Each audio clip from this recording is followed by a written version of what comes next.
A Psicologia Financeira. Lições atemporais sobre fortuna, ganância e felicidade. Por Morgan Housel. Introdução. O maior espetáculo da Terra. Durante a faculdade, trabalhei como manobrista em um hotel chique de Los Angeles. Um hóspede recorrente era um executivo da área de tecnologia. Ele era um gênio que, aos 20 anos, projetara e patenteara um componente essencial em roteadores Wi-Fi. Fundara e vendera várias empresas. Era extremamente bem-sucedido. Além disso, ele tinha um relacionamento com o dinheiro que eu descreveria como um misto de insegurança e inconsequência infantil. O homem sempre andava com um maço enorme de notas de $100, que exibia para todos que queriam ver e para muitos que não queriam. Quando estava bêbado, quase sempre se gabava da sua riqueza em alto e bom som, para todo mundo ouvir, e a troco de nada. Certo dia ele entregou milhares de dólares em espécie a um dos meus colegas e disse: "Vá na joalheria que tem aqui perto e compre umas moedas de ouro de $1.000. Após 1 hora, com as moedas em mãos, o executivo de tecnologia e seus amigos foram até um cais, com vista para o Oceano Pacífico. Começaram, então, a jogar as moedas no mar, fazendo-as quicar como se fossem pedrinhas, gargalhando enquanto discutiam sobre quem conseguiria fazer as moedas chegarem mais longe, só por diversão. Alguns dias depois, ele quebrou uma luminária do restaurante do hotel. O gerente disse ao executivo que era uma luminária de $500 e que ele teria que arcar com o prejuízo. "Você quer $500? Perguntou o homem incrédulo, enquanto tirava notas do bolso e entregava ao gerente. "Aqui tem $5.000. Agora saia da minha frente e nunca mais me insulte assim de novo." Você deve estar se perguntando por quanto tempo é possível manter esse tipo de comportamento. E a resposta é bem pouco. Alguns anos depois, descobri que o executivo tinha perdido tudo. A premissa deste livro é que o sucesso financeiro tem menos a ver com a sua inteligência e muito mais a ver com o seu comportamento. E a forma como alguém se comporta é uma coisa difícil de ensinar, mesmo para pessoas bastante inteligentes. Um gênio que não consegue controlar suas emoções pode se tornar um desastre financeiro. O oposto também é verdade. Pessoas comuns sem nenhuma noção de educação financeira são capazes de conquistar riqueza, desde que tenham uma meia dúzia de habilidades comportamentais, que não estão relacionadas aos métodos formais de medição de inteligência. Meu verbete preferido da Wikipédia começa assim: Ronald James foi um filantropo, investidor, faxineiro e frentista dos Estados Unidos da América. Ronald nasceu na zona rural de Vermont. Foi a primeira pessoa de sua família a concluir o ensino médio, e o fato de que ele precisava pegar carona todos os dias para chegar à escola torna a coisa ainda mais impressionante. Para quem conhecia Ronald, não havia muito mais a ser dito. Sua vida era realmente tão discreta quanto parece. Ele passou 25 anos consertando carros em um posto de gasolina e 17 anos varrendo o chão em uma filial da JC Penney, uma rede de lojas de departamentos. Aos 38 anos, comprou uma casa de 2 quartos por $12.000 e viveu nela pelo resto da vida. Ficou viúvo aos 50 e não voltou a se casar. Um amigo contou que o principal hobby de Ronald era cortar lenha. Ele morreu em 2014 aos 92 anos. Foi quando um humilde faxineiro da zona rural ganhou as manchetes do mundo todo. Ao todo, 2.813.503 americanos morreram em 2014. Menos de 4.000 tinham um patrimônio líquido de $8 milhões quando faleceram. Ronald era um deles. No testamento, o ex-faxineiro deixou $2 milhões para os enteados e mais 6 milhões para o hospital e para a biblioteca da cidade. Todos que conheciam Ronald ficaram perplexos. Onde ele tinha conseguido tanto dinheiro? No fim das contas, não havia nenhuma história secreta. Nada de bilhete de loteria ou herança. Ele guardou um pouco que podia e investiu em ações, blue chips, ou seja, ações de primeira linha. Em seguida, passou décadas esperando aquele pequeno investimento inicial render e alcançar $8 milhões. Simples assim, de faxineiro a filantropo. Poucos meses antes da morte de Ronald Read, um homem de nome Richard também chamara a atenção dos jornais. Richard Fuscon era tudo o que Ronald Read não era.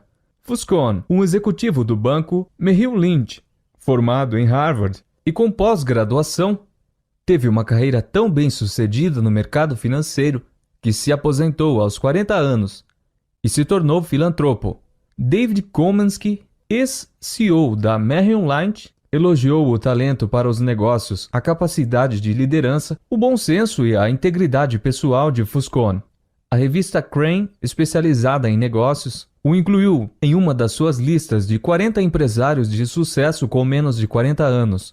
Mas eis que, à semelhança do executivo de tecnologia que jogava moedas de ouro no mar, tudo veio abaixo. Em meados dos anos 2000, Foscone fez um grande empréstimo para expandir uma mansão de mais de 1.500 metros quadrados em Greenwich, Connecticut, que tinha 11 banheiros, 2 elevadores, 2 piscinas e 7 garagens, e cujos custos de manutenção eram superiores a $90 mil por mês.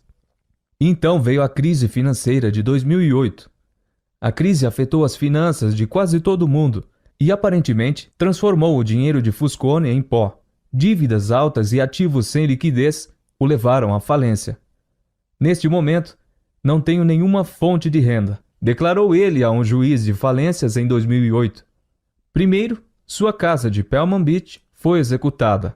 Em 2014, foi a vez da mansão de Greenwich. 5 meses antes de Ronald Read deixar sua fortuna para a caridade, a mansão de Richard Foscone, onde os convidados se lembravam da emoção de jantar e dançar em um piso transparente sobre a piscina interna da casa, foi vendida em um leilão de execução hipotecária por um valor 75% menor do que o da avaliação feita por uma seguradora. Ronald Read era paciente.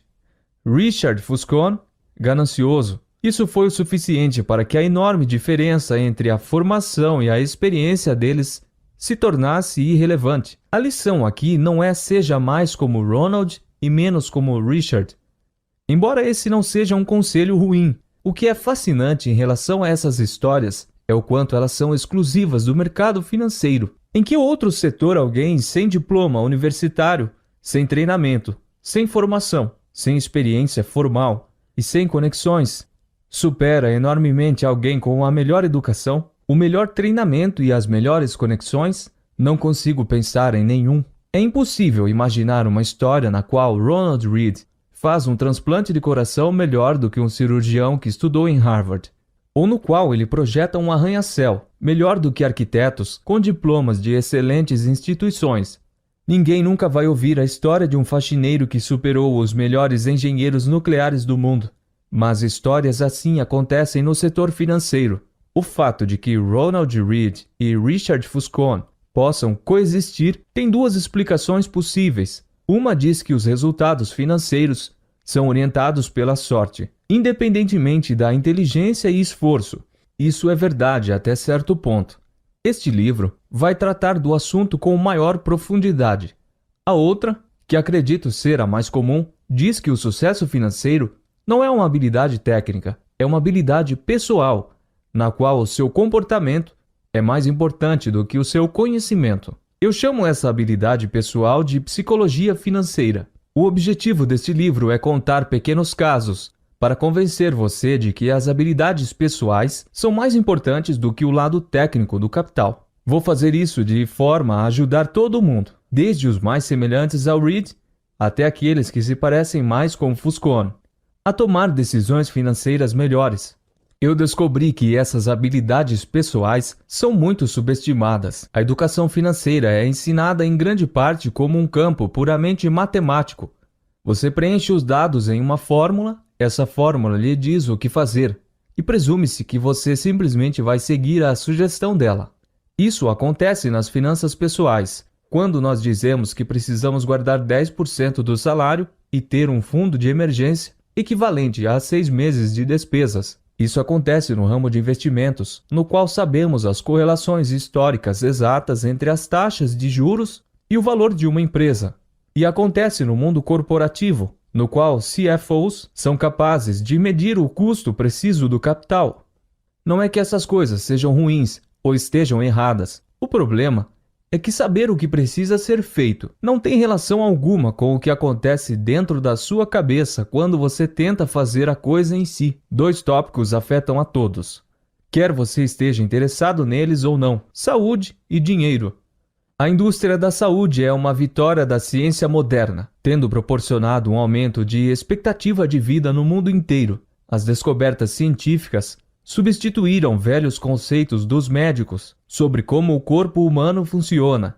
E assim, todos estão mais saudáveis hoje por causa disso. Com a indústria do dinheiro, investimentos, finanças pessoais, planejamento de negócios, é outra história. O setor financeiro cooptou as mentes mais brilhantes das principais universidades nas últimas 2 décadas. Uma década atrás, o curso de engenharia financeira era o mais popular, da Princeton School of Engineering. Existe alguma evidência concreta de que isso nos tornou investidores melhores? Não encontrei nenhuma. Por meio de tentativa e erro coletivos ao longo do tempo, nos tornamos melhores agricultores, encanadores mais qualificados e químicos mais sofisticados. Mas o método da tentativa e erro nos ensinou a melhorar as nossas finanças pessoais? Temos menos probabilidade de nos afundarmos em dívidas? É mais provável que tenhamos dinheiro guardado para imprevistos? Ou para a aposentadoria? Temos uma visão mais realista sobre o que o dinheiro pode e o que não pode fazer pela nossa felicidade? Não encontrei nenhum indício convincente. Acredito que grande parte disso se deva ao fato de que pensamos e aprendemos sobre o dinheiro de formas parecidas demais com a física, com leis e paradigmas, e parecida de menos com a psicologia, com emoções e pormenores. E isso, para mim, é tão fascinante quanto essencial. O dinheiro está por toda parte, afeta a todos nós e confunde a maioria das pessoas. Todo mundo pensa sobre ele de forma ligeiramente diferente. Ele oferece lições sobre coisas que se aplicam a diferentes áreas da vida, como risco, confiança e felicidade. Poucos tópicos, além do dinheiro, mostram um paralelo mais poderoso para nos ajudar a entender por que as pessoas se comportam dessa ou daquela maneira. É um dos maiores espetáculos da Terra. A abordagem que adoto da psicologia financeira foi moldada por mais de uma década escrevendo sobre o assunto.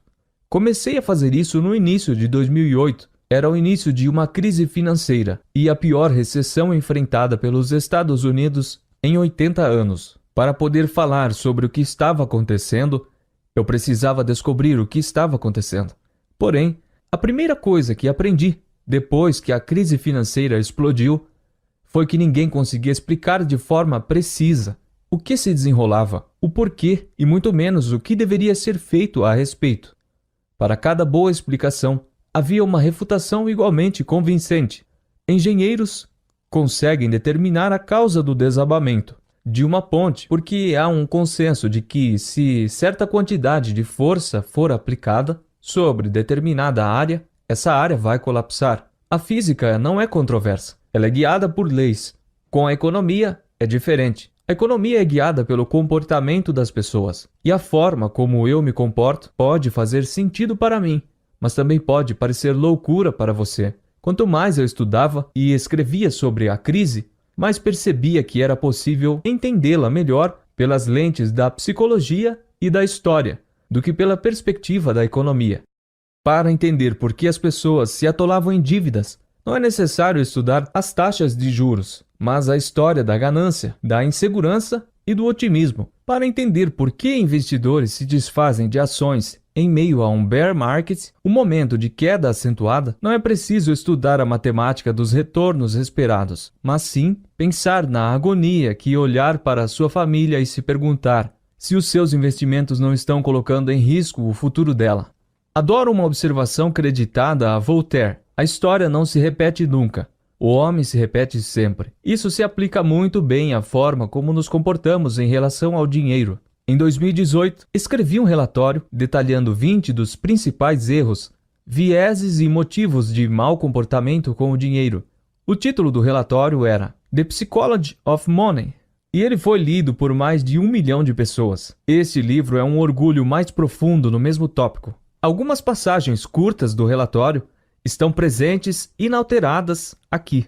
O que você tem em mãos são 20 capítulos, cada um descrevendo o que considero ser uma das características mais importantes e muitas vezes contra-intuitivas da psicologia financeira.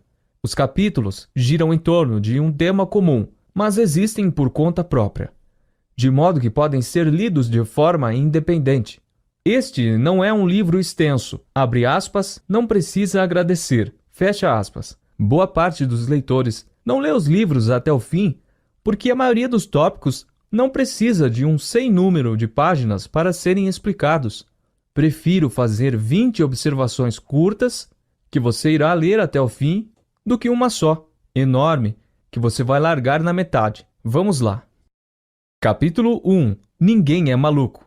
Suas experiências pessoais com o dinheiro respondem por mais ou menos 0,0000001%, mas por cerca de 80% da forma como você acha que o mundo funciona. Deixe-me contar uma história sobre um problema. Ela pode fazê-lo sentir-se melhor em relação a como você usa seu dinheiro e menos crítico em relação a como os outros usam o dinheiro deles. As pessoas fazem coisas malucas quando o assunto é dinheiro, mas ninguém é maluco. A história é a seguinte: pessoas de gerações diferentes, criadas por pais diferentes, que ganharam rendas diferentes e acreditavam em valores diferentes, em partes diferentes do mundo, nascidas em economias diferentes, vivendo em mercados de trabalho diferentes com incentivos diferentes e graus de sorte diferentes, aprendem lições bem diferentes. Cada pessoa tem uma visão única e particular sobre como as coisas funcionam, e o que você vivencia é mais forte do que aquilo que aprende pelo exemplo de outro. Então, todo mundo, eu, você, cada um de nós, passa a vida ancorado em um conjunto de pontos de vistas sobre como o dinheiro funciona. Pontos que variam amplamente de indivíduo para indivíduo. O que parece loucura para você pode fazer sentido completo para mim. Alguém que cresceu em meio à pobreza pensa sobre o risco e a recompensa de uma forma que o filho de um banqueiro abastado jamais conseguiria imaginar. Alguém que cresceu em meio à inflação alta vivenciou algo que a pessoa que passou a vida em uma época de preços estáveis nunca teve que experimentar. O corretor da bolsa que perdeu tudo na crise de 1929 experimentou algo que o trabalhador da indústria da tecnologia que desfrutou da glória do final dos anos 1990, nunca conseguiria conceber. O australiano que passou 30 anos sem ver uma recessão pode experimentar uma coisa que nenhum americano jamais experimentou. E assim por diante. A lista de experiências é interminável. Você sabe coisas sobre o dinheiro que eu não sei, e vice-versa. Você tem crenças, expectativas e previsões diferentes das minhas. Não porque um de nós é mais inteligente que o outro, ou porque tem informações melhores. É porque tivemos vidas diferentes, moldadas por experiências diferentes, mas com o mesmo poder de influência. Suas experiências pessoais com o dinheiro respondem por mais ou menos 0,000001 do que acontece no mundo, mas por cerca de 80% da forma como você acha que o mundo funciona. Portanto, pessoas igualmente inteligentes podem discordar sobre como e por que as recessões acontecem, sobre como investir dinheiro, sobre o que deve ser priorizado, sobre quanto risco se deve correr e assim por diante. No livro que escreveu sobre os Estados Unidos da década de 1930, Frederick Lewis Allen disse que a crise de 1929 marcou profundamente milhões de americanos pelo resto de suas vidas. Porém, a gama de experiências foi bastante ampla. 25 anos depois da publicação do livro, durante a campanha presidencial de 1960, um repórter perguntou então ao candidato John Kennedy qual era sua lembrança da Grande Depressão. Kennedy respondeu: "Não sei nada sobre a Grande Depressão por experiência própria. Minha família tinha uma das maiores fortunas do mundo, que passou a valer mais do que nunca. Compramos casas maiores, mais empregados e viajamos mais. A única coisa que vi diretamente foi quando meu pai contratou alguns jardineiros extras apenas para lhes dar um emprego, para que pudessem comer. Não aprendi nada de verdade sobre a Grande Depressão, até ler sobre ela em Harvard." Aquele foi um momento importante da eleição. Como? As pessoas se perguntavam. Alguém sem compreensão alguma da maior crise econômica recente poderia ser colocado no comando da economia? Esse fator só foi superado pela experiência de JFK na Segunda Guerra Mundial. Era outra experiência emocional mais relevante para a geração mais velha. e algo que o seu principal oponente nas primárias do Partido Democrata, Hubert Humphrey, não tinha. O desafio para nós é que nenhum volume de leituras ou de empatia é capaz de recriar genuinamente o poder do medo e da incerteza. Posso ler sobre como foi perder tudo durante a Grande Depressão, mas não tenho as cicatrizes emocionais de quem vivenciou aquele momento. E a pessoa que passou pela crise de 1929 não consegue entender por que alguém como eu é capaz de agir e lidar com tranquilidade em relação a essa crise. Nós vemos o mundo com olhos diferentes. Há planilhas que nos fornecem um modelo de frequência com que grandes quebras ocorrem ao longo da história no mercado de ações. Contudo, elas não têm como nos fornecer um modelo de sensações de voltar para casa, olhar para seus filhos e se perguntar se você cometeu um erro que afetará a vida deles para sempre. Estudar história faz você ter a sensação de que entende um fato. No entanto, até que tenha vivido e sentido na pele as consequências dele, você não tem como entendê-lo o bastante para que isso mude o seu comportamento. Todos nós achamos que sabemos como o mundo funciona, mas todos nós experimentamos apenas uma pequena fração dele. Como disse o investidor Michael Batnick, algumas lições precisam ser vividas antes de serem compreendidas. Todos somos vítimas, cada um à sua maneira dessa verdade. Em 2006, os economistas Ulrich Maumender e Stefan Nagel, do National Bureau of Economic Research, vasculharam 50 anos de Survey of Consumer Finance, uma pesquisa detalhada sobre o que os americanos faziam com o dinheiro que ganhavam. Em tese, as pessoas deveriam tomar decisões quanto a investimentos com base nos seus objetivos pessoais e nas particularidades de cada opção de investimento disponível naquele momento. Porém, não é isso que acontece. Os economistas descobriram que as decisões sobre investimentos mais importantes da vida das pessoas estão fortemente ancoradas nas experiências que elas tiveram na própria geração, sobretudo nas do início das suas vidas adultas. Os indivíduos que cresceram em tempos de inflação alta investem menos dinheiro em títulos, quando adultos, se comparados àqueles que cresceram em tempos de inflação baixa. Aqueles que, por acaso, cresceram quando o mercado de ações estava forte, investem mais em ações quando adultos, em comparação àqueles que cresceram em uma época em que as ações estavam fracas. Os economistas escreveram: nossas descobertas sugerem que a predisposição dos investidores individuais em assumir riscos depende do histórico pessoal de cada um. Não é a inteligência, a formação ou a sofisticação, é simplesmente a sorte de ter nascido no lugar certo na hora certa. Em 2019, o jornal Financial Times entrevistou Bill Gross, o famoso administrador de títulos.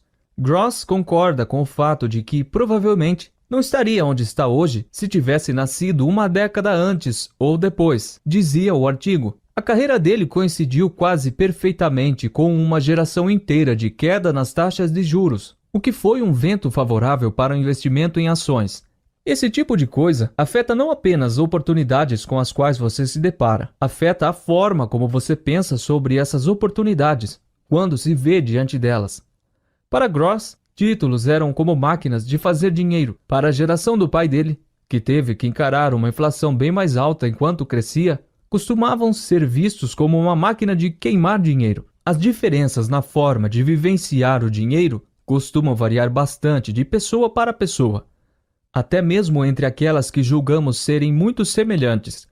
Vejamos as ações, por exemplo. Se você nasceu em 1970, o índice de S&P 500 aumentou quase 10 vezes, já descontada a inflação, durante a sua adolescência e os seus 20 anos. Esse é um retorno incrível. Se nasceu em 1950, o mercado americano não foi absolutamente a lugar algum durante a sua adolescência e os seus 20 anos. Também descontada a inflação. Dois grupos de pessoas, separadas meramente pelo ano de nascimento, passam pela vida com uma visão muito diferente em relação ao funcionamento do mercado de ações, ou então a inflação.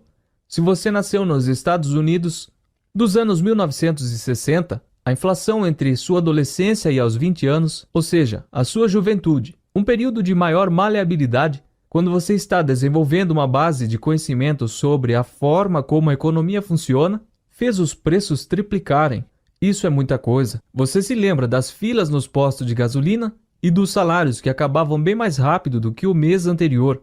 No entanto, se nasceu em 1990, a inflação foi tão baixa durante toda a sua vida que você, provavelmente, nunca nem parou para pensar nela. A taxa nacional de desemprego nos Estados Unidos em novembro de 2009 era de cerca de 10%, porém a taxa de desemprego para homens afro-americanos entre 16 a 19 anos, sem diploma de ensino médio, era de 49%. Para mulheres brancas com mais de 45 anos e diploma universitário, era 4%. Os mercados de ações da Alemanha e do Japão foram dizimados durante a Segunda Guerra Mundial. Regiões inteiras foram bombardeadas. No final da guerra, as fazendas alemãs só conseguiam produzir alimento suficiente para fornecer 1.000 calorias por dia aos cidadãos do país. Compare isso com os Estados Unidos, onde o mercado de ações mais do que dobrou de valor de 1941 até o final de 1945. E a economia vivia o seu melhor momento em quase 2 décadas. Não faz sentido esperar que os membros de cada um desses grupos passem o restante da vida tendo a mesma visão sobre a inflação, ou sobre o mercado de ações, sobre o desemprego, sobre dinheiro em geral. Não faz sentido esperar que essas pessoas respondam a informações sobre finanças da mesma forma. Não faz sentido presumir que serão influenciadas pelos mesmos estímulos. Não faz sentido esperar que confiem nas mesmas fontes de aconselhamento. Não faz sentido esperar que concordem quanto ao que é mais importante, ao que vale mais a pena, ao que é mais provável de acontecer e a qual seja o melhor caminho a seguir. A visão dessas pessoas sobre dinheiro foi formada em mundos diferentes. E, quando isso acontece, uma visão sobre dinheiro que um grupo considera ultrajante pode fazer todo o sentido para o outro. Alguns anos atrás, o The New York Times publicou uma matéria sobre as precárias condições de trabalho da Foxconn, a gigantesca fabricante de aparelhos eletrônicos com sede em Taiwan. Com razão, os eleitores ficaram ultrajados. No entanto, uma resposta fascinante veio do sobrinho de uma funcionária chinesa, que escreveu na seção de comentários: "Minha tia trabalhou vários anos no que os americanos costumam chamar de strip shops, trabalho difícil, longas jornadas, salário pequeno, condições de trabalho precárias. Sabe o que minha tia fazia antes de trabalhar em uma fábrica dessas? Ela se prostituía. A ideia de trabalhar em uma sweet shop, em comparação com aquele antigo estilo de vida, é uma melhoria, na minha opinião. Sei que minha tia preferia ser explorada por um malvado chefe capitalista por alguns dólares, a ter o próprio corpo explorado por vários homens por alguns centavos. É por isso que me aborreço com o pensamento de muitos americanos. Não temos as mesmas oportunidades que o Ocidente. Nossa infraestrutura governamental é diferente. O país é diferente. Sim, trabalhar na fábrica é horrível. Podia ser melhor? Podia. Mas só quando você pensa nos empregos dos americanos. Eu não sabia o que fazer com isso. Parte de mim quer discutir, parte de mim quer compreender.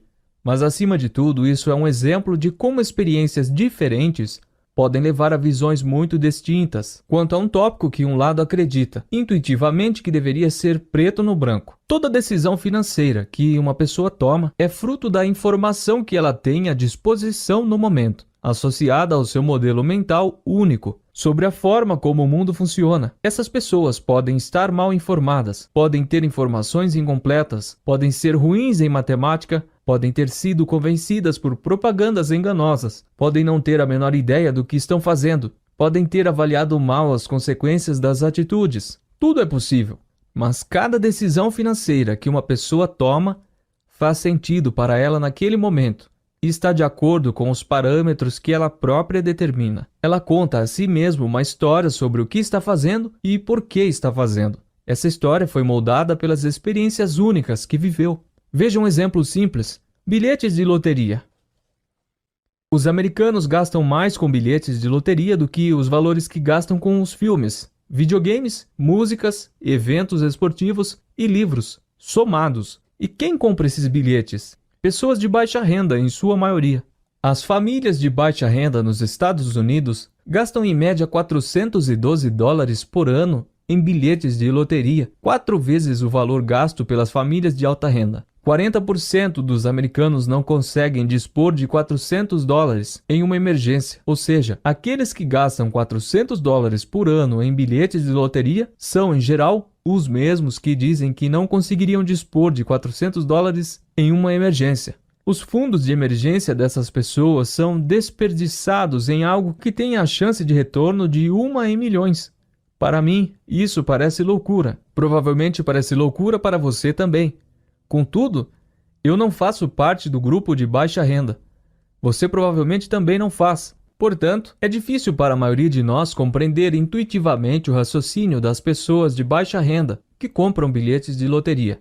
Porém, com um pouco de esforço, talvez você consiga imaginar algo assim. Você vive de salário em salário, e guardar dinheiro parece algo impensável. A perspectiva de aumentar esse salário também parece impensável. Você não tem como pagar por férias bacanas, carros novos, plano de saúde ou casas em bairros seguros. Seus filhos não têm acesso à faculdade sem que você assuma a dívida incapacitante. A maioria das pessoas que leem livros sobre finanças ou já possuem ou têm uma boa chance de obter coisas que você jamais terá. Comprar um bilhete de loteria é o único momento de sua vida em que você pode sonhar de modo palpável em conquistar as coisas boas que essas pessoas já têm e com as quais nem precisam se preocupar.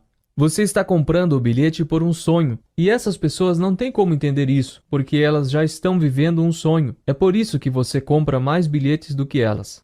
Você não precisa acordar com esse raciocínio. Comprar bilhetes de loteria quando não se tem dinheiro continua a ser uma péssima ideia, mas eu consigo entender, de algum modo, por que algumas pessoas continuam comprando esses bilhetes. E esse conceito de que o que você está fazendo parece loucura para mim, mas de certa forma eu entendo, expõe a origem de muitas das nossas decisões financeiras. Poucas pessoas tomam esse tipo de decisão apenas com base em uma planilha. Elas fazem isso durante um jantar em família ou uma reunião de negócios, momentos em que história pessoal, visões singulares do mundo, ego, orgulho, marketing e estímulos improváveis se mesclam para formar uma narrativa que faça sentido para cada indivíduo. Uma coisa importante que ajuda a explicar por que é tão complicado tomar decisões financeiras e por que existem tantos comportamentos inadequados é perceber o quanto esse assunto é recente. O dinheiro circula entre nós há bastante tempo. Acredita-se que tenha sido o rei Alíades da Lídia, parte atual da Turquia, quem criou a primeira moeda oficial, por volta de 600 anos antes de Cristo. Mas os fundamentos modernos das decisões financeiras, poupar e investir, têm por base conceitos que ainda estão engatinhando. Aposentadoria, por exemplo. Nos Estados Unidos, ao final de 2018, haviam 27 trilhões de dólares investidos em planos de aposentadoria, fazendo dela o principal estímulo das decisões de investimento e de poupança do investidor comum. No entanto, o conceito de se ter direito a uma aposentadoria existe há, no máximo, 2 gerações. Antes da Segunda Guerra Mundial, a maioria dos americanos trabalhava até morrer. Essa era a expectativa e a realidade. A taxa de participação na força de trabalho de homens com 65 anos ou mais era superior a 50% até os anos 1940. A administração do Seguro Social tinha o intuito de mudar isso. Porém, no princípio, seus benefícios nem chegavam perto de ser uma aposentadoria adequada. Quando Ida Mae Filler descontou o primeiro cheque do Seguro Social em 1940, valia $22,54 ou $416 hoje, reajustando com a inflação. Foi apenas na década de 1980 que o valor médio do Seguro Social para aposentados ultrapassou $1.000 mensais, já corrigidos pela inflação. Até o final dos anos 1960, o Departamento do Censo classificava mais do que um quarto da população americana acima dos 65 anos entre os que viviam em situação de pobreza. Havia uma crença generalizada de que todo mundo tinha um plano de previdência privada. Isso, no entanto, é bastante exagerado. O Employee Benefit Research Institute explica: apenas um quarto das pessoas com 65 anos ou mais recebia algum tipo de pensão em 1975. Dentre essa sortuda minoria, a pensão representava apenas 15% da renda familiar. Em 1955, o The New York Times publicou um artigo sobre o desejo cada vez maior em contraste com a persistente impossibilidade que os americanos tinham de se aposentar. Reformulando um velho ditado, todo mundo está falando em se aposentar, mas aparentemente poucos estão fazendo algo a respeito disso. Foi somente na década de 1980 que surgiu o conceito de que todos mereciam e deveriam ter uma aposentadoria digna. Desde então, a forma de obter essa aposentadoria digna tem sido a expectativa de que cada um vai economizar e investir nela do próprio bolso. É importante reforçar o quanto este conceito é recente. O Plano 401, a forma mais comum de poupança para aposentadoria nos Estados Unidos, não existia até 1978. A Roth IRA, uma conta individual de aposentadoria, só surgiu em 1998. Se fosse uma pessoa, mal teria a idade para beber. Não deveria ser motivo de espanto para ninguém o fato de muitos de nós sermos péssimos em guardar dinheiro para a aposentadoria. Ninguém aqui é maluco, somos novatos, só isso. A mesma coisa vale para a universidade. O percentual de americanos acima dos 25 anos com diploma de ensino superior passou de menos de 5% em 1940 para 25% em 2015. O custo médio de uma faculdade nesse período aumentou mais do que 4 vezes, descontando a inflação. O fato de algo de tal dimensão ter atingido a sociedade com essa rapidez explica, por exemplo, por que tantas pessoas tomaram decisões equivocadas em relação aos empréstimos estudantis. Nos últimos 20 anos, não há décadas de experiência acumulada de onde podemos tirar alguma lição. Estamos improvisando. A mesma coisa também se aplica aos fundos de índice, que têm menos de 50 anos de idade, e os fundos de cobertura, que não haviam decolado até 25 anos atrás. Mesmo o uso generalizado do endividamento do consumidor, prestação imobiliária, cartão de crédito e empréstimos para a compra de automóveis só começou após a Segunda Guerra Mundial, quando uma lei sancionada em 1944 pelo presidente Franklin tornou mais fácil o empréstimo para milhões de americanos. Os cachorros foram domesticados há 10 mil anos e até hoje mantêm alguns comportamentos dos seus ancestrais selvagens. Apesar disso, aqui estamos nós, com algo entre 20 e 50 anos de experiência no sistema financeiro moderno, na expectativa de estarmos perfeitamente adaptados. Em um tema tão sensível a embate, emoções versus fatos, isso é um problema. Porém, esse fator nos ajuda a entender por que nem sempre fazemos o que deveríamos, quando o assunto é dinheiro. Todos fazemos coisas malucas com o dinheiro, porque todos somos relativamente novos nesse jogo. Mas o que parece maluquice para você pode fazer todo o sentido para mim. Só que ninguém é maluco. Todo mundo toma decisões com base em experiências pessoais, singulares, que parecem fazer sentido em um determinado momento. Agora, deixe-me contar a história sobre como Bill Gates ficou rico. Sorte e risco. Nada é tão bom nem tão ruim quanto parece. Sorte e risco são irmãos, são a expressão concreta de que todo resultado na vida é guiado por outras forças além do mero esforço individual. Scott Galloway, professor da Universidade de Nova York, tem uma frase que vale a pena lembrar na hora de avaliar o sucesso, tanto o nosso próprio quanto os dos outros. Abre aspas, nada é tão bom nem tão ruim quanto parece. Fecha aspas. Bill Gates estudou em uma das únicas escolas de ensino médio do mundo que tinha um computador. Por si só, a história de como a Lakeside School, nos arredores de Seattle, conseguiu um computador já é notável. Bill Dougal, ex-combatente da Marinha Americana na Segunda Guerra Mundial, se tornou professor de matemática e ciências. Ele acreditava que, sem experiência de mundo real, ficar apenas lendo livros não serviria para nada.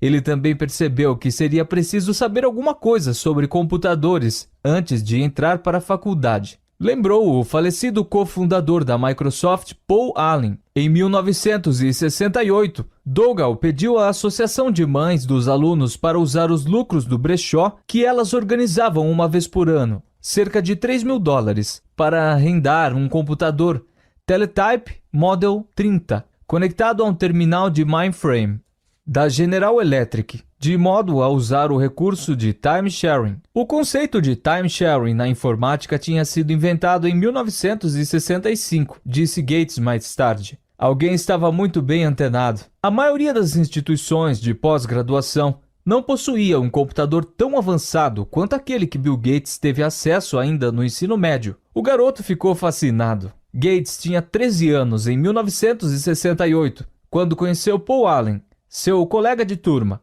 Allen também estava obcecado pelo computador da escola, e os dois se deram bem na mesma hora.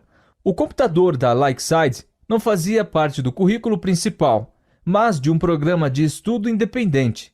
Bill e Paul podiam brincar com ele à vontade, deixando a criatividade correr solta, depois das aulas, tarde da noite e nos fins de semana. Em pouco tempo, os dois se tornaram especialistas em computação. Allen contou que se lembra de uma vez em que Gates, durante uma dessas sessões noturnas, mostrou a ele uma edição da revista Fortune e falou, abre aspas, como deve ser comandar uma empresa como a Fortune, fecha aspas. Allen respondeu que não fazia ideia. Abre aspas, talvez algum dia a gente tenha nossa própria empresa de computadores. Fecha aspas, disse Gates. Hoje, a Microsoft vale mais de $1 trilhão. Agora façamos uma continha rápida.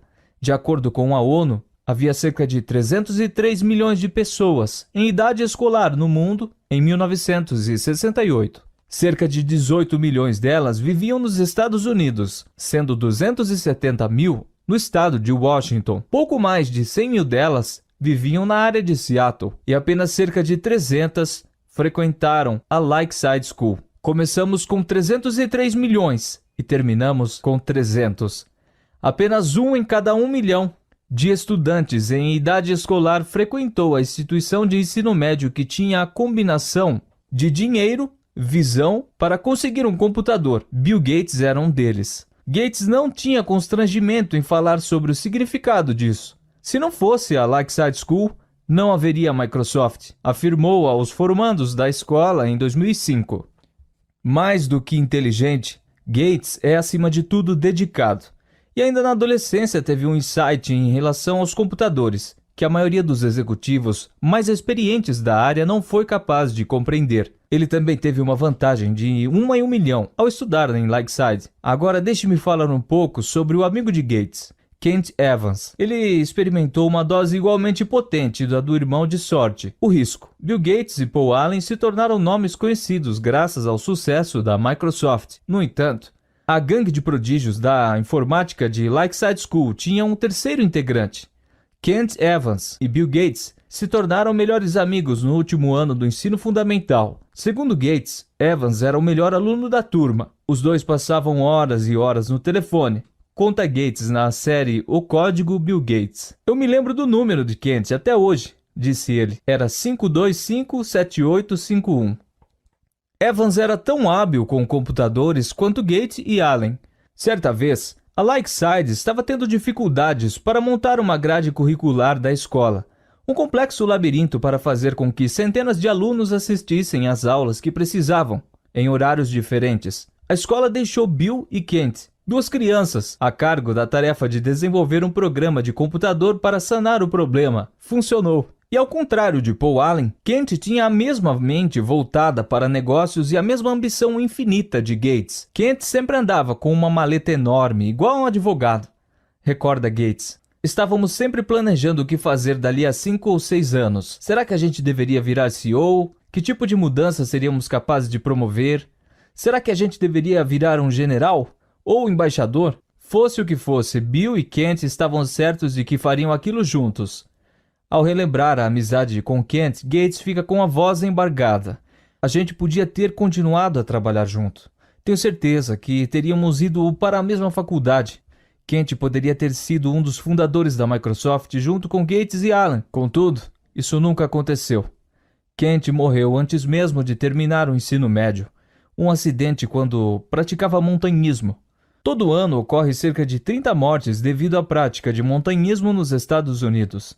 A probabilidade de perder a vida em uma montanha durante o ensino médio é aproximadamente 1 em 1 milhão. Bill Gates experimentou uma sorte em 1 milhão ao se matricular na Lakeside School. Kent Evans experimentou um risco em 1 milhão ao nunca conseguir terminar o que ele e Gates planejavam alcançar. A mesma força, a mesma escala de grandeza, trabalhando em direções opostas, sorte e risco. são a expressão concreta de que todo resultado na vida é guiado por outras forças além do mero esforço individual. Os dois são tão parecidos que você não tem como acreditar em um sem respeitar o outro na mesma medida. Ambos existem porque o mundo é complexo demais para permitir que 100% das suas ações respondam por 100% dos seus resultados. Ambos são movidos pela mesma força. Você é apenas uma pessoa em um jogo, com outras 7 bilhões de pessoas e um número infinito de peças móveis. Ocasionalmente, o impacto de ações que estão fora do seu controle pode ter consequências mais profundas do que as ações que você executa conscientemente. Porém, ambos são tão difíceis de mensurar e de aceitar que muitas vezes passam despercebidos. Para cada Bill Gates, existe um Kent Evans, igualmente habilidoso e motivado, que acabou do lado oposto da roleta da vida. Quando você passa a dar o devido respeito à sorte e ao risco, percebe que ao avaliar o sucesso financeiro das pessoas, tanto o seu quanto o dos outros, nada nunca é tão bom ou tão ruim quanto parece. Anos atrás, perguntei ao economista Robert Shiller, ganhador do Nobel de Economia de 2013, o que você gostaria de saber sobre investimentos que ainda não foi descoberto? Abre aspas. O papel exato que a sorte desempenha em resultados bem-sucedidos. Fecha aspas. Respondeu ele. Eu adoro essa resposta, porque ninguém duvida de verdade que a sorte não desempenhe papel algum no sucesso financeiro.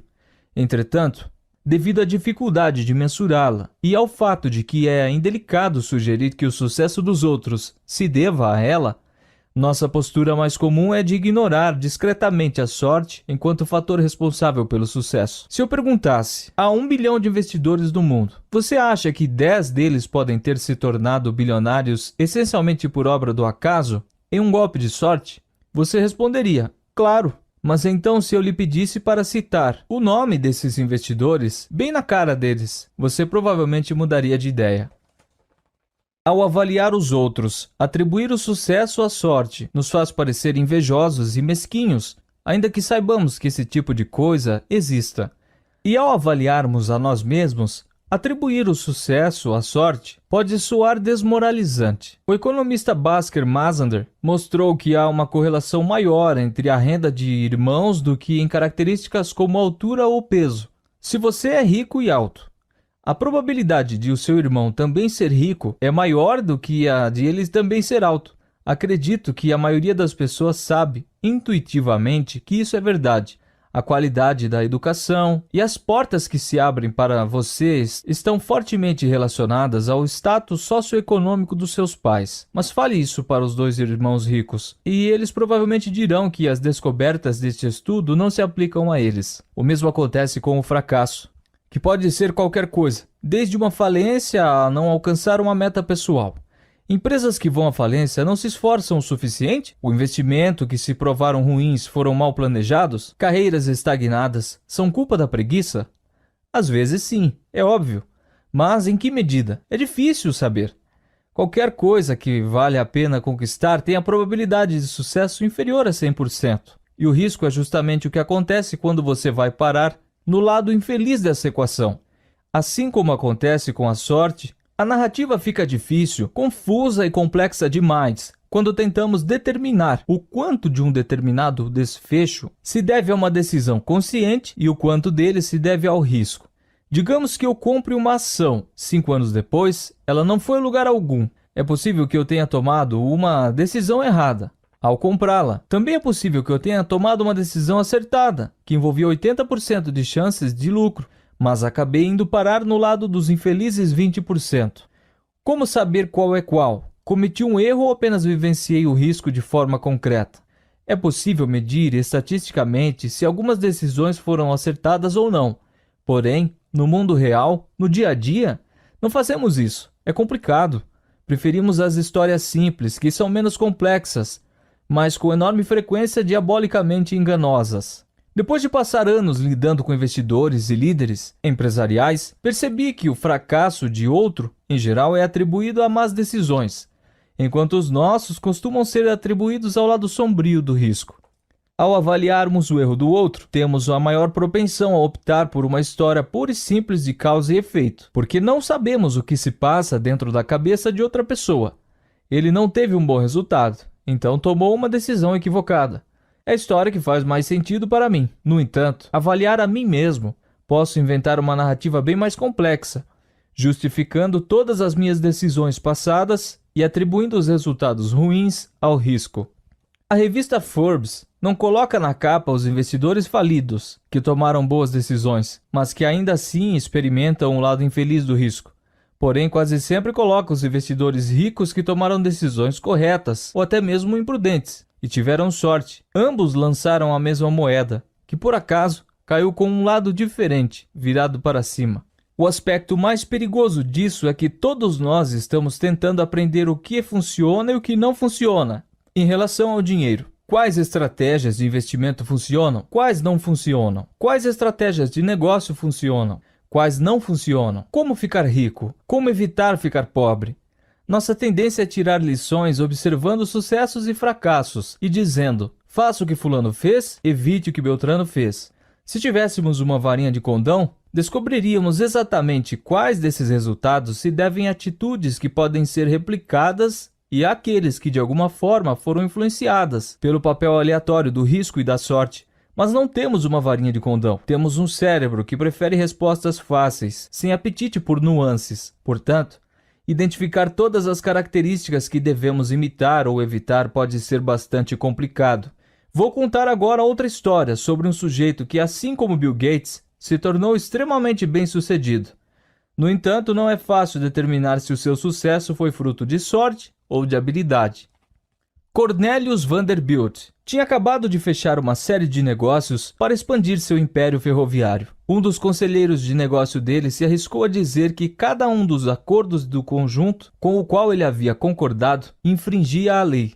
Meu Deus, John, disse Vanderbilt, você acha mesmo possível operar uma ferrovia de acordo com a legislação do estado de Nova York? Eis o meu primeiro pensamento ao ler isso, ou ao ouvir isso. Foi por causa dessa atitude que ele se tornou tão bem-sucedido? As leis não previam a existência de ferrovias na época de Vanderbilt. Então ele pensou, que se dane, eu vou em frente. Vanderbilt se tornou muito bem-sucedido. Portanto, é tentador enxergar o desprezo dele pelas leis, algo notório e vital para o seu sucesso, como um gesto de sabedoria. Aquele visionário não permitia que nada ficasse entre seus planos e ele. Mas quão perigosa é essa análise? Nenhuma pessoa em sã consciência estaria a infringir a lei, como requisito para sucesso enquanto empreendedor. Não é difícil imaginar a história de Vanderbilt tomando um rumo bem diferente. Um criminoso, cuja empresa recém-inaugurada foi por água abaixo, devido a imbróglios com a justiça. Portanto, temos um problema aqui. Você pode elogiar Vanderbilt por ter desprezado a lei, com a mesma paixão com que critica a Enron, companhia de energia falida em 2007 pela mesma atitude. Talvez um tenha tido sorte ao fugir das garras da lei, enquanto a outra se viu no lado do risco. A história de John D. Rockefeller é semelhante. Suas frequentes tentativas de burlar a lei. Certa vez, um juiz falou que a empresa dele não era melhor do que um ladrãozinho qualquer. São quase sempre retratadas pelos historiadores como um exemplo de talento para os negócios. Talvez tenham sido, porém, em que momento a narrativa muda? Você não deixou que as leis ultrapassadas atrapalhassem o seu progresso. Você cometeu um crime. Ou ainda, quanto a história teria que mudar para que a narrativa passasse de Rockefeller era um gênio, procure aprender com o sucesso dele, para Rockefeller era um criminoso, procure aprender com os erros dele. Muito pouco. Que me importa a lei? Disse Vanderbilt certa vez. Eu tenho poder, não tenho? Ele tinha, e tudo deu certo. Mas é fácil imaginar essas palavras como sendo as últimas de uma história com um desfecho bem diferente. A linha que separa o ousado do imprudente pode ser bastante tênue, e muitas vezes ela desaparece quando não damos o peso adequado ao risco e à sorte. Benjamin Graham é tido como um dos maiores investidores de todos os tempos, pai do conceito de investimento em valor e mentor de Warren Buffett. No entanto, a maior parte do sucesso de Benjamin Graham nos investimentos se deveu à posse de uma enorme fatia de ações da seguradora americana Geico, o que, como o próprio Graham admitiu, quebrava quase todas as regras de diversificação que ele havia estabelecido nos seus escritos. No caso, onde fica a linha tênue que separa a ousadia de imprudência? Não sei responder. Graham escreveu sobre sua bonança com as ações da Geico. Abre aspas. Um golpe de sorte ou uma decisão extremamente perspicaz. É possível diferenciar um do outro? Fecha aspas. Não é nada fácil. Da mesma forma, considerando Mark Zuckerberg, um gênio por ter recusado a oferta de $1 bilhão que o Yahoo fez em 2006 pela sua empresa. Ele mirou no futuro e confiou em si mesmo. No entanto, as pessoas criticam com igual vigor o próprio Yahoo por ter recusado uma grande oferta de compra por parte da Microsoft. Aqueles idiotas deviam ter colocado o dinheiro no bolso enquanto ainda tinham tempo. Que lição fica para os empreendedores aqui? Não faço a menor ideia, porque risco e sorte têm contornos difíceis de definir. Existem diversos exemplos disso. Inúmeras fortunas e falências se devem à alavancagem financeira. Os melhores e os piores gerentes exigem dos funcionários o máximo que podem. O cliente tem sempre razão. O cliente não sabe o que quer. São ambos ditados famosos no mundo dos negócios. A linha que separa o inspiradoramente ousado do estupidamente imprudente pode ter 1 milímetro de espessura, ser visível apenas em retrospectiva. Risco e sorte são como irmãos gêmeos. Não é fácil contornar essa questão. A dificuldade em identificar o que é sorte, o que é talento e o que é risco é um dos maiores problemas que enfrentamos ao tentar aprender sobre a melhor forma de administrar o nosso dinheiro. Contudo, duas coisas podem nos dar uma boa direção. Tome cuidado com quem você elogia e admira. Tome cuidado com quem você menospreza e procura evitar se tornar. Ou apenas tome cuidado antes de presumir que a totalidade de um resultado pode ser atribuída ao esforço e às decisões. Quando meu filho nasceu, escrevi a ele uma carta que contém o seguinte trecho. Algumas pessoas nascem em famílias que valorizam a educação, outras que são contra ela. Alguns nascem economistas florescentes, que estimulam o empreendedorismo. Outros nascem em meio à guerra e à miséria. Quero que você mereça e conquiste o sucesso, mas nunca se esqueça de que nem todo o sucesso se deve ao trabalho duro, e nem toda a pobreza se deve à preguiça. Tenha isso em mente antes de julgar as pessoas, inclusive você mesmo. Portanto, concentre-se menos nos indivíduos e nos estudos de caso específicos e mais nos padrões gerais. Estudar uma pessoa específica pode ser perigoso, porque temos a tendência de analisar exemplos fora da curva, os bilionários, os CEOs ou os fracassados retumbantes que dominam o noticiário. E, em geral, esses exemplos não são menos aplicáveis às outras situações, dada a complexidade deles. Quanto mais fora da curva o resultado, menor a probabilidade de que você possa aplicar lições dele à sua vida, porque será maior a probabilidade de o resultado ter sido influenciado pelo excesso de sorte ou de risco. Ao procurar por padrões gerais de sucesso e fracasso, você vai se aproximar mais das ações que podem ser postas em prática. Quanto mais definido o padrão, mais aplicável ele pode ser à sua vida. Tentar imitar o êxito dos investimentos de Warren Buffett é difícil, porque os resultados são tão extremos que o papel da sorte no desempenho da vida dele é provavelmente muito alto, e a sorte não é uma coisa que pode ser reproduzida de forma confiável. Mas perceber, como veremos no capítulo 7, que as pessoas que têm controle sobre o próprio tempo tendem a ser mais felizes é uma observação ampla e comum, com a qual você pode fazer algo útil. Meu historiador preferido é o Frederick Lewis Allen. Passou a carreira retratando a vida do americano médio, comum, como vivia, por quais mudanças passou, com o que trabalhava, o que comia no jantar, etc. Há mais lições relevantes que podem ser extraídas desse tipo de observação ampla do que do estudo de personagens fora da curva, que tendem a monopolizar o noticiário. Bill Gates disse certa vez, abre aspas, o sucesso é um péssimo professor. Ele faz com que pessoas inteligentes acreditem que não vão perder nunca. Fecha aspas.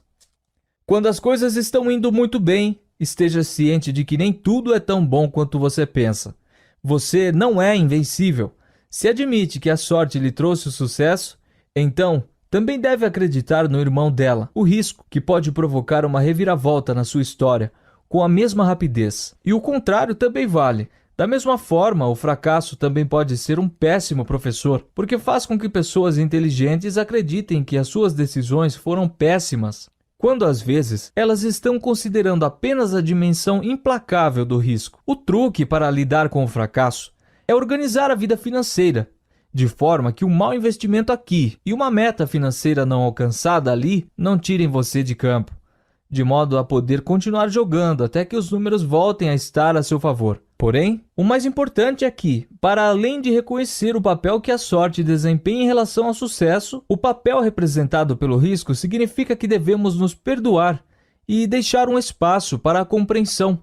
Ao julgar os fracassos, nada é tão bom nem tão ruim quanto parece. Agora, vejamos as histórias de dois homens que abusaram da sorte. Chegamos ao fim do segundo capítulo do audiobook, A Psicologia Financeira. Aproveita e se inscreve, que tem coisa legal para você. E agora vamos ao capítulo 3 ver quem são esses dois homens que abusaram da sorte? Capítulo 3. Nada é o suficiente. Mesmo quem já é rico comete loucuras. O fundador do Vanguard Group, John Bogle, falecido em 2019, contou certa vez uma história sobre o dinheiro que evidencia algo que não estamos acostumados a dar a devida atenção. Em uma festa oferecida por um bilionário em Shelter Island, o escritor Kurt Vonnegut informa ao amigo também escritor Joseph Heller que o anfitrião, um administrador de fundos hedge, ganhou mais dinheiro em um único dia do que Heller ganhou em toda a vida com seu popular romance Ardil 22. Heller responde, abre aspas, certo, mas eu tenho uma coisa que ele nunca vai ter, o suficiente, fecha aspas. Suficiente? Fiquei chocado diante da eloquência simples daquela palavra, e por dois motivos. Primeiro, porque eu mesmo também ganhei muita coisa ao longo da vida.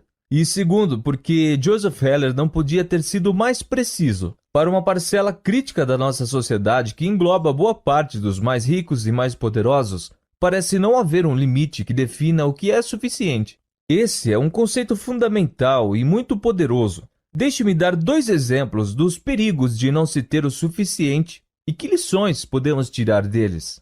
Rajat Gupta nasceu em Calcutá e ficou órfão na adolescência. Muito se fala sobre a quantidade ínfima de pessoas com o privilégio de ter nascido em berço de ouro. Considerando essa metáfora, Gupta não teve nem mesmo um berço. Levando em conta esse ponto de partida, é simplesmente fenomenal observar o que ele conquistou.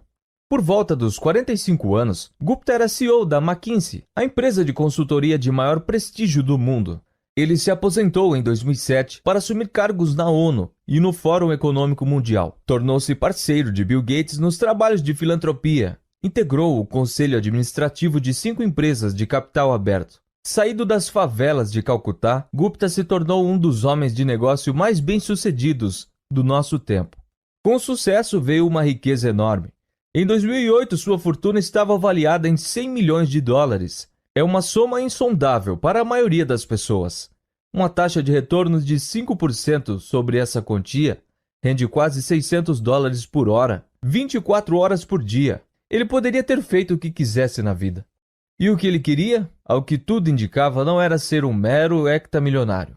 Rajat Gupta queria ser bilionário, com todas as suas forças. Gupta integrava o conselho administrativo de Goldman Sachs e, portanto, estava sempre rodeado por alguns dos investidores mais ricos do mundo. Um deles, referindo-se às fortunas dos magnatas do private equity, descreveu Gupta da seguinte forma, abre aspas, acho que ele quer fazer parte desse círculo, o círculo de quem está na casa dos bilhões de dólares, não é?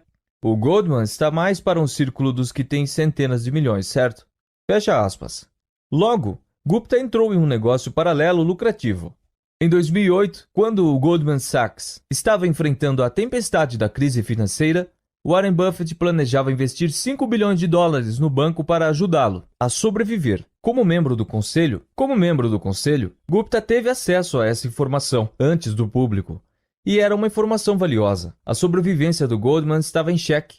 E o apoio de Buffett certamente faria com que as ações do banco disparassem. 16 segundos depois de tomar conhecimento do acordo iminente, Gupta, que havia participado à distância da reunião do conselho, desligou o telefone e ligou para um gerente de fundos de cobertura, chamado Raj Rajaratnam. Não há um registro gravado dessa ligação, mas Rajaratnam comprou de imediato 175 mil ações da Goldman Sachs. Então podemos presumir o teor da conversa. O acordo entre Buffett e Goldman foi anunciado para o público algumas horas depois. As ações do banco dispararam e Rajaratnam faturou $1 milhão. Esse é apenas um exemplo de um suposto uso de informação privilegiada. A Comissão de Valores Mobiliários dos Estados Unidos afirma que as dicas de Gupta proporcionaram ganho na ordem de 17 milhões de dólares, um dinheiro fácil. E para promotores, um caso mais fácil ainda. Gupta e Rajaratnam foram presos por uso de informações privilegiadas. E as suas carreiras e reputações foram arruinadas para sempre. Vejamos agora o caso de Bernie Madoff. O crime que ele cometeu é bem conhecido. Madoff é o mais notório operador de esquema Ponzi desde Charles Ponzi em pessoa. Ele enganou investidores por 2 décadas antes que o crime viesse à tona. Ironicamente, poucas semanas após a empreitada de Gupta. O que costuma ser esquecido é o fato de que Madoff, assim como Gupta, era mais do que um fraudador. Antes de operar o esquema Ponzi, que acabou tornando-o famoso, ele era um empresário honesto e extremamente bem-sucedido. Madoff era um fazedor de mercado, alguém que conecta compradores e vendedores de ações, e era muito bom nisso. Em 1992, o The Wall Street Journal descreveu a empresa de formação de mercado de Madoff com estas palavras. Madoff ergueu uma corretora de valores bastante lucrativa, a Bernard L. Madoff Investment Securities, responsável por um volume significativo das ações negociadas em Wall Street. Os 740 milhões de dólares que, em média, são negociados eletronicamente todos os dias pela Madoff respondem por cerca de 9% do volume das transações da Bolsa de Nova York. A empresa é capaz de executar transações de forma tão rápida e barata que, na verdade, paga 1 centavo de dólar por ação a outras corretoras para que estas executem os pedidos de seus clientes, lucrando com a diferença entre os preços de compra e venda que a maioria das ações proporciona. Isso não é um jornalista descrevendo de forma incorreta uma fraude prestes a ser descoberta. O negócio de formação de mercado estava dentro da lei. Um ex-funcionário relatou que esse mercado rendia a Madoff entre 25 milhões e 50 milhões de dólares por ano. O negócio não fraudulento de Bernie Madoff era um enorme sucesso. Qualquer que fosse o parâmetro, ele o tornou imensa e legitimamente rico. Mas ainda assim veio a fraude.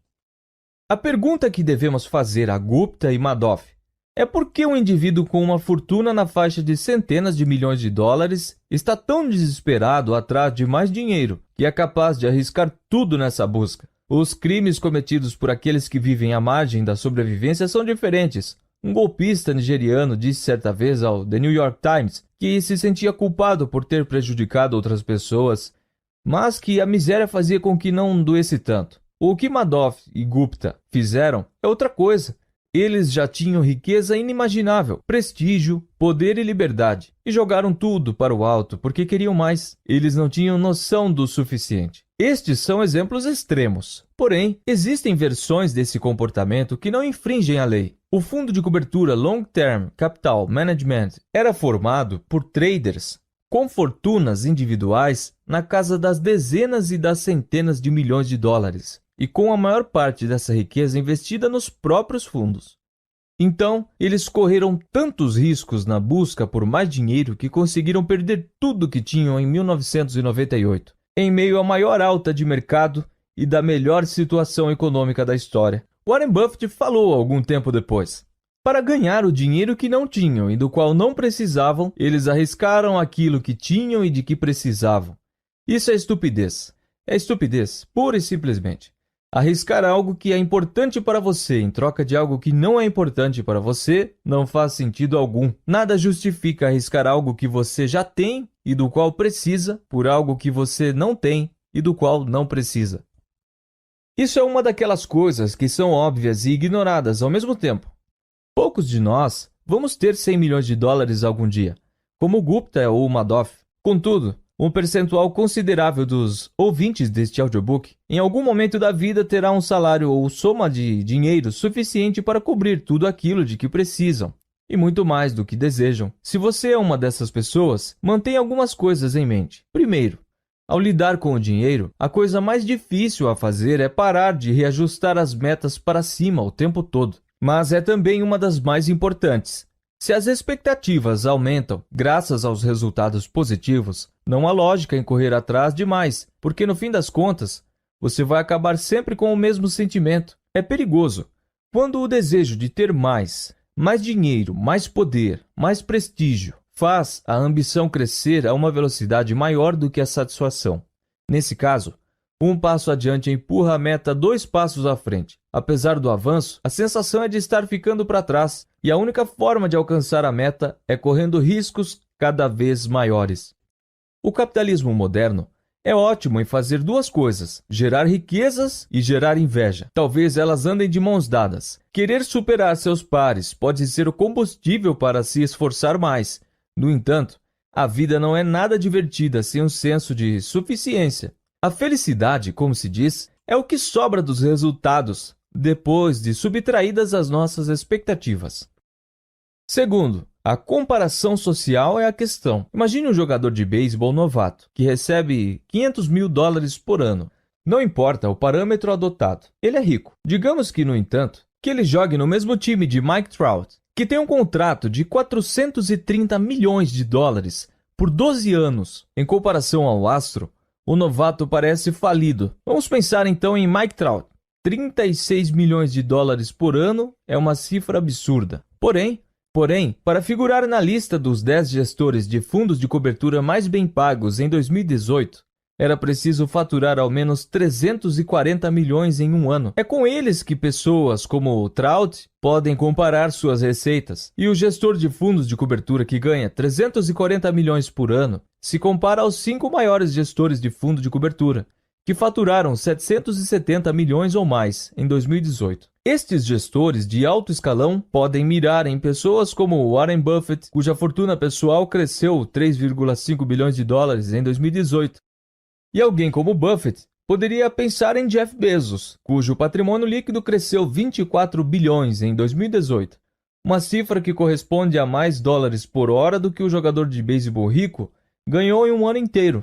A questão é, o teto da comparação social é tão alto, em teoria, ninguém jamais será capaz de alcançá-lo. Portanto, é uma batalha que não se pode vencer.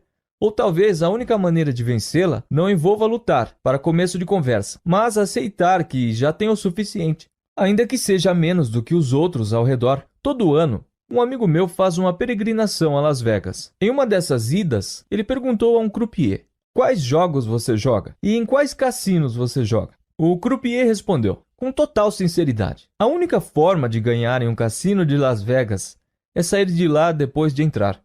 É exatamente assim que funciona o jogo de tentar alcançar as fortunas alheias. Terceiro, suficiente não é pouco. A ideia de ter o suficiente pode parecer conservadora, desperdiçando oportunidades e potenciais. Eu discordo. O suficiente é perceber que o oposto disso, ter um apetite insaciável por mais, vai levá-lo até o ponto de arrependimento. A única maneira de saber o quanto você aguenta comer é comendo até passar mal. Porque, por melhor que seja a comida, vão vomitar. Não compensa. Por alguma razão, essa mesma lógica não é aplicada aos negócios e aos investimentos. E muitos só param de correr atrás de mais quando vão à falência ou são forçados a parar.